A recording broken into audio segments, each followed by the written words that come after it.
n'allume pas mon micro. Crise alimentaire ou alimentation aseptisée, c'est le sujet que nous allons aborder maintenant. L'alimentation est presque devenue un sujet tabou en France avec ses remises en cause perpétuelles sur la sécurité alimentaire. Comment assurer une alimentation de qualité et sécurisée? Quelles sont les conséquences des contradictions parfois surmédiatisées? Pour en parler, non pas des experts, mais j'allais dire des génies. On commencer par professeur Jacques Etienne. Bonjour. Bonjour. Alors vous êtes ancien directeur du laboratoire interrégional de la répression des fraudes et du contrôle de la qualité de Marseille. Ça voulait dire quoi? En plus, je suis quand même professeur de chimie analytique à l'université d'Aix-Marseille et de ce fait, je continue à suivre les problèmes analytiques de l'alimentation. Oui, c'est ce que je disais. C'est plus qu'un expert. Vous êtes vraiment la lumière, le cerveau qui va permettre de comprendre, en tous les cas, ici sur ce plateau, sur l'alimentation aseptisée. En face de vous, docteur Franck Pandiami. Bonjour. Bonjour. Alors, vous êtes manager de l'inspection et protection des marques à la SGS. Alors, qu'est-ce que c'est que la SGS? Alors, SGS, c'est une société qui est peu connue du grand public, mais beaucoup des professionnels. D'accord. On est leader mondial sur l'inspection, l'analyse et la certification, puisque c'est 80 000 collaborateurs dans 150 pays qui contribuent tous les jours à analyser les produits de grande consommation pour permettre aux consommateurs d'avoir des produits sains et sûrs à consommer. Et sûr à consommer. Alors ici on est au Cial, ce sont les 50 ans, ça a commencé ici en 1964. Néanmoins, ça fait bien plus longtemps que l'alimentation aseptisée est rentrée un petit peu dans les mœurs. Alors quels sont les changements significatifs que l'on pourrait noter depuis 50 ans? Je pense qu'on connaît tous l'évolution des modes de conservation des produits, oui, principalement, puisqu'on est passé de la boîte de conserve aux briques de produits UHT. Il y a eu des grandes améliorations dans les modes de conservation, les réfrigérateurs des consommateurs. Parce qu'on voit aujourd'hui qu'il y a des réfrigérateurs qui garantissent jusqu'à 4 fois plus longtemps la durée de conservation des produits. Et l'ensemble de ces améliorations a conduit à améliorer pour le consommateur la conservation des produits et dans des conditions plus saines, on va dire. Voilà. Puis je pense surtout qu'actuellement les industriels disposent d'outils puissants qui permettent d'assurer la sécurité. Premièrement, il y a eu une évolution, mon collègue en parlera certainement, dans les méthodes d'analyse. oui. J'ai connu l'époque où dans le laboratoire, il me fallait plus de 8 jours pour détecter une salmonelle. Maintenant, par PCR, en moins de 24 heures, on a une réponse. PCR, c'est quoi? Pardon? PCR, ça correspond à PCR, quoi? c'est une méthode qui permet en quelque sorte de faire la photocopie très rapide d'une bactérie et de l'identifier par rapport à une sonde. C'est une méthode qui a été mise au point récemment et qui fait partie de cet arsenal dont on dispose maintenant. En particulier, prenons l'exemple des fromages au lait cru. On peut avoir ce qu'on appelle le contrôle libératoire. Grâce à cette méthode, en moins de 24 heures, on sait si le fromage pourra être utilisé pour faire si le lait pourra être utilisé pour faire un fromage. D'accord. Je rejoins tout à fait mon collègue où un des grands défis des fabricants, c'est de pouvoir garantir que les produits qu'ils commercialisent sont sains et peuvent être consommés sans risque. Et jusqu'à très récemment, les techniques d'analyse n'étaient pas compatibles avec les attentes de la grande distribution, c'est-à-dire entre la production et pour garantir une durée de vie optimale. Et aujourd'hui, on est sur des méthodologies qui sont extrêmement rapides et surtout extrêmement sensibles. Je m'explique, c'est-à-dire que par exemple, on a tous entendu parler des crises sur le steak haché, par exemple. Oui. Ça concerne beaucoup les familles puisque c'est les enfants qui sont principalement touchés. On sait que 10 bactéries pathogènes dans un steak haché suffisent à entraîner une maladie qui peut aller jusqu'à la perte de fonction des reins chez les enfants. Donc c'est infime. C'est vraiment très infime. C'est 10 bactéries dans un steak haché de 100 grammes. Néanmoins très important. Néanmoins très important. Jusqu'à très récemment, on va dire 5 ans, on n'était pas capable en routine, dans une usine, de détecter ces 10 bactéries. Alors les pouvoirs publics ont participé fortement avec des plans d'échantillonnage de l'ANSES et à améliorer cette efficacité. Mais les laboratoires dont nous faisons partie ont aussi travaillé sur une meilleure sensibilité des tests pour pouvoir détecter des quantités de bactéries beaucoup plus faibles et ainsi permettre aux industriels de toujours continuer à faire des produits et de les libérer en ayant un risque acceptable. Donc ça, c'est parmi l'évolution. Alors néanmoins, c'est sûr que ça... Voilà, il y a eu des choses qui se sont faites en plus de 50 ans. Aujourd'hui, bien souvent, on remet en cause justement des choses qui avant étaient révolutionnaires. Aujourd'hui, on les remet un petit peu en cause, comme par exemple le lait cru, justement, le fromage, ou encore les conserves. On dit aujourd'hui que les conserves, c'est plus si bon que ça. On parle du bisphénol aussi. Alors, est-ce que vous pourriez m'éclairer un petit peu sur ce thème, sur le fait qu'on remette en cause ? Il ne faut pas oublier que les perturbateurs endocriniens datent de moins de 5 ans. Avant, on ne savait pas exactement ce que c'était qu'un perturbateur endocrinien. On connaissait que les CMR, c'est-à-dire ce qui était cancérigène, mutagène ou toxique pour la reproduction. Maintenant, on a introduit cette notion de perturbateur endocrinien. C'est très vague. Même la communauté scientifique n'a pas une option. Or, on a trouvé, des équipes françaises ont trouvé que le biphénol était un perturbateur endocrinien.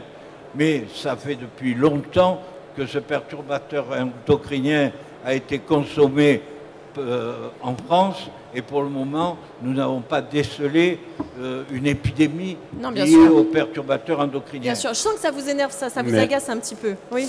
Pour compléter, je pense qu'il faut juste garder à l'esprit que les scientifiques jugent et établissent des règles de conclusion par rapport à ce qu'on appelle l'état de l'art. C'est-à-dire qu'aujourd'hui, on a des connaissances qui sont bien plus importantes qu'il y a 20 ans, mais qui seront probablement jugées par nos pairs dans 20 ans comme étant ridicules. Oui, ils remettront en cause certainement. Ils remettront en cause.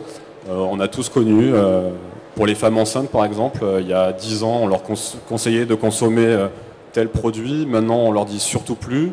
Voilà. Ça évolue en fonction des connaissances, en fonction des méthodologies qui sont mises en œuvre au laboratoire, ce que je vous disais tout à l'heure, de plus en plus précis, de plus en plus fiables. Oui.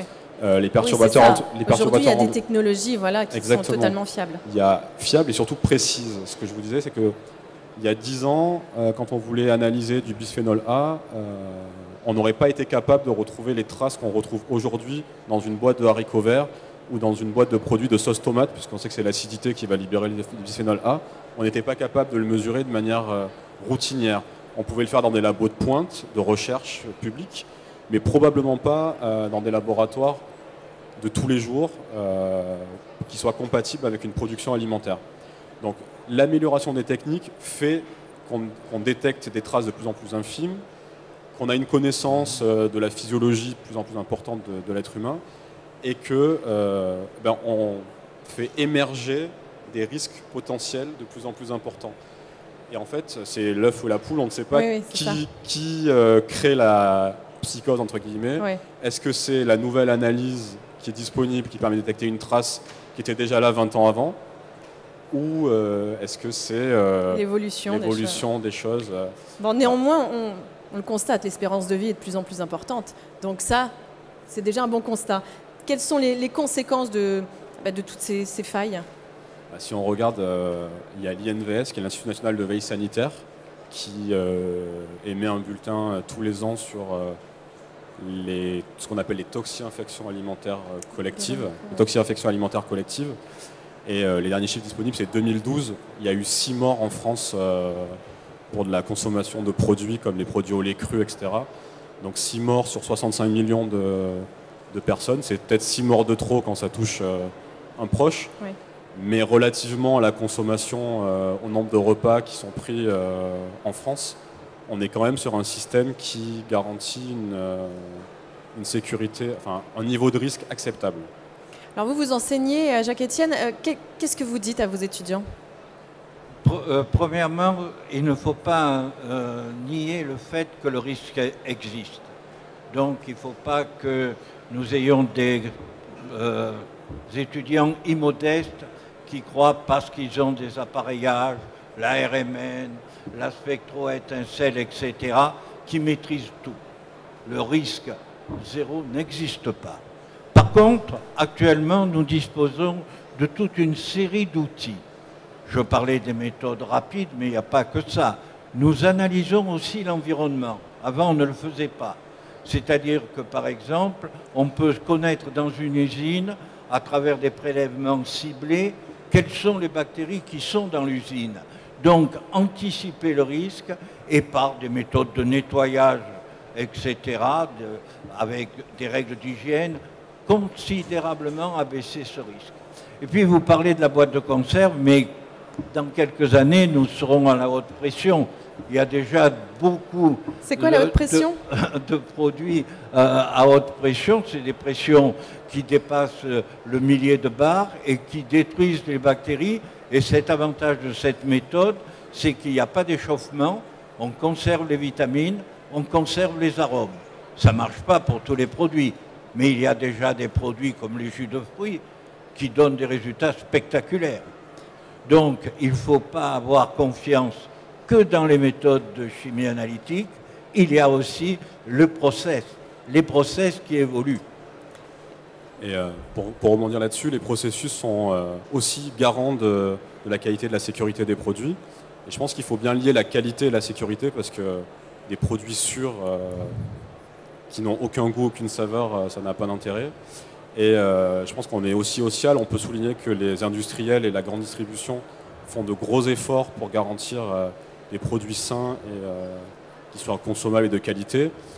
Pour avoir travaillé pendant plusieurs années chez un distributeur bien connu, tous les industriels font l'objet d'un plan de contrôle analytique, oui, plus d'un plan d'audit. D'un plan d'audit, c'est-à-dire que tous les industriels sont visités au moins une fois par des auditeurs qui sont certifiés et agréés et qui vont vérifier que les processus de fabrication, on n'est plus dans de l'analytique, on est dans la vérification que les processus industriels n'engendrent pas un niveau de risque important et ne puissent pas entraîner une contamination du produit à un moment donné, mais pas que par des bactéries ou des virus, mais aussi par des corps étrangers, des morceaux de verre, des morceaux de fer. Et l'ensemble de ces éléments qui sont mis en place tendent à garantir cette sécurité. Et on sait que les distributeurs, par exemple français, ont créé un référentiel qui s'appelle l'IFS, ouais, qui permet de garantir cette sécurité alimentaire. Et voilà, donc il n'y a pas que l'analyse. Nous, on parle d'analyse parce que c'est votre domaine. C'est notre domaine, c'est notre métier, mais il y a aussi l'analyse des processus, ce qu'on appelle l'analyse de risque, c'est-à-dire que globalement, on va analyser les processus, l'environnement et les produits qui sont remis aux consommateurs. Alors, on arrive au terme de cette émission. Pour conclure cette émission, est-ce que vous pourriez donner un message simple pour rassurer les consommateurs ? Je pense qu'actuellement, le consommateur peut se sentir rassuré. D'ailleurs, la population, je le citais tout à l'heure, il y a un senior qui naît toutes les 39 secondes, c'est-à-dire qui dépasse 50 ans, tandis qu'il y a un nouveau-né toutes les 42 secondes. Donc ça montre que notre population est bien protégée. Et que ça va, tout va bien. Moi, je dirais qu'il faut que les consommateurs restent exigeants, c'est-à-dire qu'il ne faut pas baisser son niveau d'exigence en termes de qualité et qu'il faut avoir conscience que la consommation et les produits sont surveillés, contrôlés et qu'il peut arriver des accidents parce que, comme le disait le professeur Estienne, il n'y a pas de risque zéro, oui. Il n'existera jamais dans aucune activité, mais que probablement en France et en Europe, une des activités les plus contrôlées est l'activité qui consiste à nourrir les êtres humains. Et donc, je pense qu'on peut avoir un niveau de confiance important. Néanmoins, ça n'enlève pas le libre arbitre et le jugement de chacun. Et ça n'empêche pas de se tenir au courant, de lire, de regarder et de faire son choix de produit avec un œil critique. Il y a de plus en plus de vulgarisation scientifique qui existe. Et voilà, c'est ce message, c'est confiance, mais avec un œil quand même averti et du plaisir. D'accord. Merci beaucoup, messieurs. Merci d'être venus pour participer à cette table ronde. Dans un instant, on se retrouve pour parler de la lutte contre le gaspillage, un sujet très important.